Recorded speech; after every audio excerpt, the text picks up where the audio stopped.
ਕਿੰਨੇ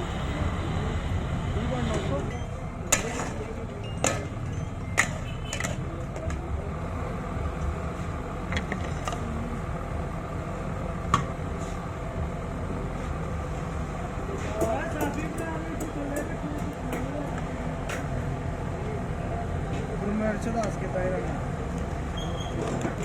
ਨਾਰਮਲ ਰਾਤ ਟਾਈਮ ਇੱਥੇ ਆ ਇਹਨਾਂ ਨੂੰ ਰਾਤ ਟਾਈਮ ਇੱਥੇ ਆ ਜਿੰਨਾ ਵੀ ਪੈਂਦਾ ਰਹਿੰਦਾ ਹੈ ਉਹ ਛੱਡਦਾ ਉਧਰੋਂ ਸਹੀ ਤੋਂ ਨਾ ਹੋ ਉਹ ਛੱਡ ਕੇ ਉਹ ਤਾਂ ਦੁਕਾਨ ਹੀ ਵੇਖੀ ਉਹ ਤਾਂ ਵੇਖੀ ਤੇ ਕੰਮ ਹੁੰਦਾ ਤਾਂ ਪਿਆ ਹੀ ਪਾਣੀ ਦੇ ਕੰਮ ਤਾਂ ਗਿਆ ਤੇ ਹੁਣ ਕਿੱਥੇ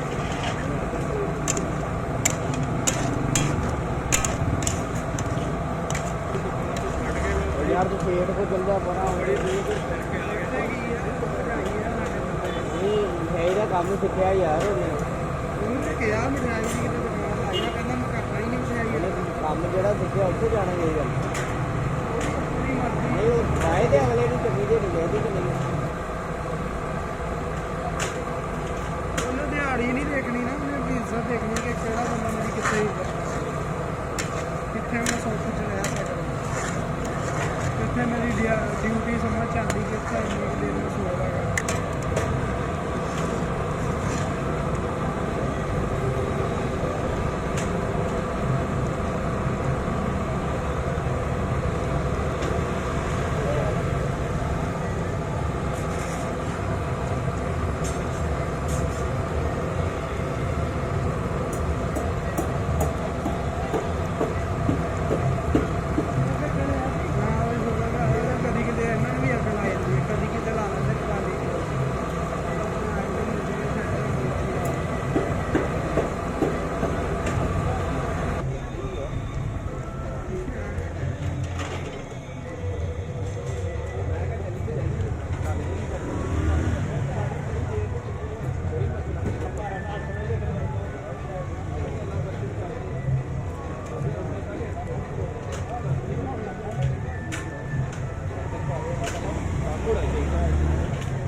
बोलिया करो आगे भाईजान जनाब मसरूफ अल्लाह खैर मेरे भाई बोलना जनाब करो आगे